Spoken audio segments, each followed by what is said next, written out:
they will come. We're not talking about baseball here, but birds. Wildlife rescue volunteers are getting overwhelmed with the large number of animals that need help this summer, and they say the weather is partly to blame. We've had a really hot, long summer, and it looks like it's going to continue. So that just allows the animals to, especially birds, they'll re-nest several times in a season if it's long enough. Now they're looking for help from the public to make it through to the end of the year.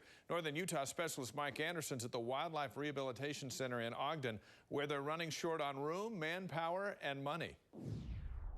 Whether it's this belted kingfisher, really weak on his legs right now, or 7 mallard ducks, these are just one example of the numbers of animals that are brought into the Wildlife Rehabilitation Center of Northern Utah each day. It's a lot of work. It's more work than I've ever done in my life, and I used to get paid to do stuff. Chairman Buzz Marthaler says it means upwards of 16-hour days for volunteers here. These ducks from Liberty Park in Salt Lake City, victims of our long, hot summer. As the water levels go down and we don't get a lot of rain, the botulism in the ponds and small lakes rises to a point where it actually becomes a toxin to the birds. Today, they're feeding them a charcoal solution that will help flush out the toxins. It causes paralysis to the nervous system, so they can't hold their heads up, they can't swim, they can't walk, and they just slowly starve to death. In recent years, the center on average helps about 2,400 animals a year. Right now, they're sitting at about 2,000 with several more months to go. And that's why Marthaler says they're especially now looking for help from the public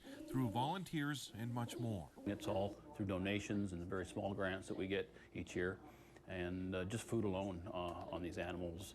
Not medical care, not medicine, not overhead for the building or anything, is $65,000 a year. The large numbers not only thanks to the heat, but windstorms that struck Davis County last spring. But there's also the damage we cause each day. Over 90% of what comes through the door is because we're, living in areas that used to be wildlife, or we're coming in contact with animals. In Ogden, Mike Anderson, KSL 5 News. Mike, thanks. We've heard several